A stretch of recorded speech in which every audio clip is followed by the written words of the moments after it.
भक्ति किसको कहते हैं। और ये युवाओं को सुनना चाहिए जरा, जितने युवा बच्चे यहां बैठे हैं, जिनके मां बाप कृपा करके उनको ले आए, हर युवा बच्चे को ये बात सुननी चाहिए। श्री हरिदास ठाकुर बेनापोल के जंगलों में थे, घर छोड़ के गए, जंगल में एक छोटी सी झोपड़ी बनाकर वहां पर भगवत नाम का जाप करने लगे, स्मरण करने लगे। और जब वो भगवान के नाम का जाप और स्मरण कर रहे थे तो उनकी चर्चा उस नगर में हुई। आपकी जानकारी के लिए बता दें, उस समय विधर्मियों का शासनकाल था। उस समय विधर्मियों का शासनकाल था, तो उनकी चर्चा उन तक भी पहुंची थी, विधर्मियों तक। तो विधर्मी तो कभी तब कल चाहते थे ना, आज चाहते हैं कि तुम भजन करो, तुम कथा सुनो, तुम अच्छे बनो। वो लोग तो कहते तुम ये सब छोड़ो, हमारे को हमसे जोड़ो और करो जो हम करते हैं वही करते हैं। उस समय भी यही दशा थी। उन्होंने जंगल में एक कुटिया बनाई और कुटिया के बाहर उन्होंने तुलसी का पौधा लगाया और प्रतिदिन तुलसी के सामने कृष्ण जी के 3 लाख मंत्रों का जाप करते थे। कितने? जोर से बोलो। और तुम पे 3000 नहीं होते। जितना नोटों के प्रति लालची बने हुए हो, कंजूस बने हुए हो, लोभी बने हुए हो, उतने ही ठाकुर जी के नाम जाप के लोभी बन जाओ। सोते जागते उठते बैठते खाते पीते आते जाते तुम्हारे मन में भगवान का नाम चलता रहे। अच्छा, चवन्नी लगनी नहीं लगेगी? जवाब दो, लगेगी? वजन घटेगा? सोना कम हो जाएगा? कुछ कम नहीं होना, ज्यादा ही होगा। पर देखो, गाने गा लेंगे, अपशब्द बोल लेंगे, गाली गलौज कर लेंगे, हर दो काम किसी की चुगली कर लेंगे, निंदा कर लेंगे, न जाने क्या क्या जो नहीं करने वो भी कर लेंगे, पर भगवान का नाम नहीं निकल सकता। इससे बड़ा दुर्भाग्य क्या होगा? अरे किसी को गाली दे दो तो केस लग जाएगा। आजकल जैसे जैसे कानून आ रहे हैं, अब हम ज्यादा बोलेंगे नहीं, अभी ऐसे ऐसे कानून आ रहे हैं कि किसी को बोल दो, सिर्फ नाम बोल दो या कुछ नाम भी बोलो, है ना? अरे तो केस लग जाएगा। अब शब्द बोले तो केस लग गया कि नहीं लगे? भगवान का नाम बोलोगे क्या लगेगा? तो ये कहने की बात है कि हम लोग उल्टा सीधा बोल लेंगे जिसमें लॉस हो सकता है, लेकिन भगवान का नाम नहीं लेंगे जिसमें कोई लॉस नहीं है, वो नाम नहीं जपेंगे। ये पाप नहीं तो क्या है? जिसने 3 करोड़ मंत्र जाप कर लिए हो जीवन में, जब वो शरीर छोड़ के आत्मा जाती है तो देवता भी उसका हाथ जोड़ के स्वागत करते हैं, आओ आओ, आप तो बहुत बड़ी आत्मा। 3 करोड़ नाम पे मात्र। इसलिए मन क्रम वचन से जिद करनी चाहिए। शरीर छोड़ने से पहले गुरु मंत्र के 3 करोड़ हो जाने चाहिए। ये जिद करनी चाहिए अपने आप से। लालची बनना है तो नाम का लालची बनो। अरे जिन पैसों के लालची हम और आप बने बैठे हैं, सोने के लालची, मकान के लालची, दुकान के लालची, प्रॉपर्टी के लालची और गाड़ी के लालची और परिवार के लालची, इसके लालची, सब यहीं छूट जाएगा। शरीर का भी लालच ठीक नहीं है। ये शरीर जो है आज तुम्हारा है, कल तुम्हारा नहीं रहेगा। एक बार चिता की भस्म उठा के लाओ और उस चिता की भस्म से कहो कि तू क्या थी पहले, वो जवाब तक नहीं दे पाएगी। तुम कुछ नहीं हो सिवाय चिता की भस्म के। अगर भगवान की भक्ति नहीं की तो मिट्टी से भी बदतर हमारी औकात हो जाएगी।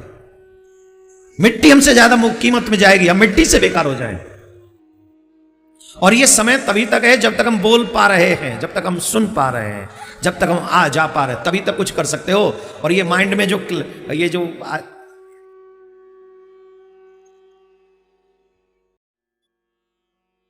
एक शब्द है अंग्रेजी में क्लेवर, हिंदी में क्या होगा क्लेवर का? है ये जो माइंड में चालाकी भर रखी है ना भगवान के भजन करने से बचने के लिए, ये चालाकी जब तक जिंदे रहोगे तब तक तुम्ही को मूर्ख बनाने के काम आएंगे। वहां काम नहीं आएंगे ये चालाकी।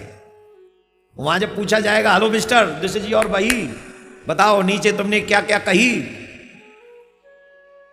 हमारे जो सेठ लोग होते बही रखते अपने काम काज की, उसमें सब हिस्सा, आजकल तो रखते कि नहीं पता नहीं, आजकल तो सब मोबाइल में ही रखते होंगे, बंद हो गया। हाँ आजकल तो सब उसमें सिस्टम में आ गया, सही है, सिस्टम है। तो बही तो यमराज के यहाँ तो अभी कंप्यूटर पहुंचा नहीं होगा आई थिंक। अब पुराणों में वहां कंप्यूटर का सिस्टम नहीं है, पर वहां ये पता है कि फिल्म की तरह एक पर्दे पे दिखा दिया जाता है पूरा जीवन चरित्र, टीवी स्क्रीन में लगी हुई है। जैसे ही पहुंचेंगे भी जीव पहुंचेगा, उसको बता दिया जाएगा कि दिस इज योर करेक्टर, ये तुम कर यू डिड। आप सामने देख रहे हैं करते हुए तो डिनाई कर ही नहीं सकते, तो सब करना पड़ता है। तो इसलिए ज्यादा से ज्यादा लोभी, ज्यादा से ज्यादा लालची हमें भगवान के नाम का होना चाहिए। यही नाम हमें तारेगा। कलयुग में नाम से बड़ा कोई साधन नहीं है, कोई साधन नहीं। सबसे बड़ा साधन है नाम। तो श्री हरिदास ठाकुर जब वन में रह के कुटिया बना के और जो तुलसी के आगे 3 लाख मंत्र का जाप हर दिन करते हैं। उस समय एक विधर्मी शासक था जो उनसे जलता था, बहुत जलता था। उस शासक ने 3 वेश्याएं बुलाई। भाई कार्रवाई करने के लिए कोई तो सबूत चाहिए। अचानक से ऐसे अटैक कर देंगे तो उस समय भी डर रहा होगा, हिंदू अगेंस्ट हो जाएंगे आदि आदि। तो कोई सबूत चाहिए जिससे ये साबित कर सकें ये व्यक्ति गलत था। 3 वेश्याएं बुलाई उसने और 3 वेश्याओं को बुलाकर कहा कि तुम में से जो भी मेरा ये काम करेगा, इसको विषय भोग में लिप्त करके मेरे सिपाही के द्वारा अरेस्ट करवा देगा, उसे जो चाहे सो मिलेगा।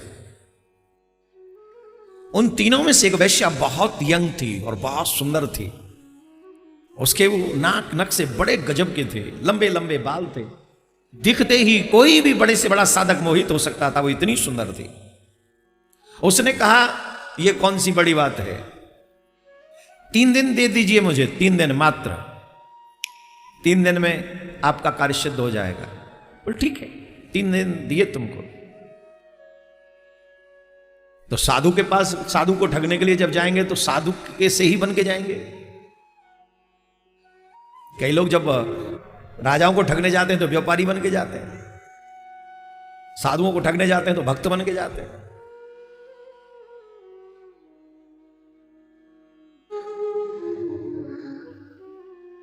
बहुत सुंदर थी वैश्या दिखने में, गोरा रंग था, नीली साड़ी पहन के गई थी, बाल खुले हुए थे। पहले जाके, अब बाबा तो झोपड़ी की क्या पट लगाना, शाम का समय था, तुलसी को प्रणाम करके मंत्र जाप कर रहे थे, नित्य का नियम पालन कर रहे थे। और जब नित्य का नियम पालन कर रहे थे, नाम जाप कर रहे थे, तो पहले वो वैश्या जो थी वो तुलसी को प्रणाम किया, फिर बाबा की चौखट को प्रणाम किया, और चौखट को प्रणाम करके जिधर बाबा मुख करके बैठे थे सामने जाके बैठ गई, अपने वस्त्रों को थोड़ा अस्त व्यस्त किया और बाबा को प्रणाम किया। और बाबा को देखते हुए बोली, तुम बहुत युवा हो और इस युवा अवस्था में ये जो आपका सौंदर्य है, इसे देखकर कोई भी आसक्त हो सकता है। मैं आपके द्वार पर आई हूं, मेरी याचना को स्वीकार करो, मेरा मन आपको चाहता है। श्री हरिदास ठाकुर ने मंत्र की माला पूरी करके कहा, आप मेरे द्वार पर आई हैं, द्वार पर आए हुए याचक की भावना को पूर्ण करना धर्म है, पर अभी मैंने अनुष्ठान ले रखा है, अभी मैं मंत्र जाप कंप्लीट कर लूं तब मैं आपकी भावना पूरी करने का प्रयास करूंगा। तब तक आप यहीं बैठिए और भगवान का नाम जाप सुनिए। इतना कहा, नेत्र बंद किए, जाप में फिर लग गए। वो थोड़ा सा अपना प्रयास करती रही, कभी बालों को यूं कर, कभी वस्त्रों को यूं कर, कभी छम छम कर, कभी खन खन कर, उसका जो प्रयास था वो जारी रहा। माला करते करते सूर्योदय हो गया, रात हो गई, रात के बाद सूर्योदय हो गया। सूर्योदय हुआ, देवी प्रणाम करके चली गई। उसने जाके कहा कि आज मेरी बात तो हो गई है, अब उसी से, विधर्मी से, शासक से हमारी बात तो हो गई है, लेकिन वो अपनी क्रियाओं में व्यस्त रहे, चिंता मत करो, आज हम बच नहीं सकेगा।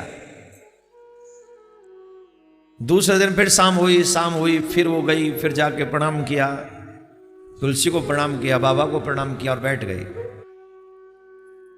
जब बाबा ने कहा कि हमने क्षमा चाहते हैं हम आपसे, कल आपकी भावना पूरी नहीं कर सके, पर नाम जप अधूरा रह गया था, इसलिए ये नाम जप पूरा करना है। अभी भी नाम जप रह गया है, थोड़ा थोड़ा आप भी नाम जप करना प्रारंभ करें, और जैसे ही नाम जप पूरा होगा हम आपकी भावना पूरी करेंगे। फिर वो उसी में लगी रही, लेकिन अब उसके मन में थोड़ी चेंजेस आ रही थी उस वातावरण के कारण, बाबा के नाम धुन के कारण, बाबा के ध्यान के कारण चेंज हो रहा था। जैसे आप लोगों का मन यहां के चेंज हो जाता है, बड़े से बड़ा पापी भी यहां के थोड़ा सा पॉजिटिव माइंड की ओर जाता है। बात तो सही कह रहे हैं, बात तो सही कह रहे हैं, बात तो सही कह रहे हैं, चाहे यहां से जाके फिर बदल जाए, पर ये इस स्थान का प्रभाव होता है, वो धीरे धीरे धीरे धीरे डाइवर्ट होता है, उसका माइंड सत्य की तरफ बढ़ता है, असत्य से भागता है। यहां बैठने का ये प्रभाव है। ये कथा है ना भगवान की। प्रतीक्षा करती रही, नाम जब चलता रहा, फिर सूर्योदय हुआ, फिर उठ के चली गई प्रणाम करके, फिर जाके कहा शासक से, आज भी नाम जब पूरा नहीं हुआ उनका, कल तो निश्चित, आज रात को तो जाके हम उनका आपका कार्य सिद्ध कर दें। तीसरे दिन फिर आई, फिर तुलसी को प्रणाम किया। बाबा ने कहा 2 दिन हमने आपको कष्ट दिया, पर हमने 10 करोड़ मंत्र जाप करने का संकल्प ले रखा है। हमने सोचा था कल पूरा हो जाएगा, हमारा अनुष्ठान पूरा हो जाएगा, फिर हम आपकी भावना को निर्भीकता से मान पाएंगे, पर कल भी पूरा नहीं हो पाएगा, आज तो हो ही जाएगा, बस हम पर रुष्ट मत हुई है। इतना उन्होंने कहा कि वैश्या ने चरण पकड़ लिए, मैं क्षमा चाहती हूं आपसे, मैं बहुत बड़ा अधर्म कर रही थी। आप एक युवान सुंदर स्त्री को देखकर रात भर आपकी कुटिया में अकेली बैठी रही, और उसके बाद भी आपका मन कृष्ण में है, युवती में नहीं है। ऐसा वैराग्य युक्त जीवन मैंने नहीं देखा। मैं पापी हूं, मैं वैश्या हूं, मैं यहां विशेष प्रयोजन से आई हूं। यहां का शासक आपको बंदी बनाना चाहता है, उसी का कार्य सिद्ध करने में आई थी, परंतु मैं आपको बंदी नहीं बना सकी, आपने मेरे मन को बंदी बना लिया है।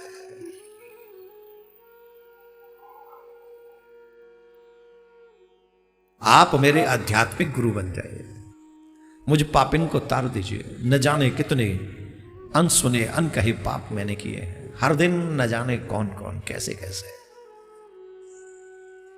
कृपा कीजिए मेरे ऊपर, कृपा कीजिए। अब श्री हरिदास ठाकुर ने कहा, तुम्हें क्या लगता है कि हम नहीं जानते कि तुम्हें किसने भेजा है और तुम क्यों आई हो? जब मुझे पता चला था कि वो मुझसे द्वेष करता है, चला तो मैं तभी जाता, परंतु शायद मेरे गोविंद ने, मेरे कृष्ण ने यहां इसलिए रख लिया कि कोई तुम जैसे लोगों का कल्याण भी हो सके, इसलिए यहां पर है। जोर से बोलना पड़ेगा, और जोर से बोलना।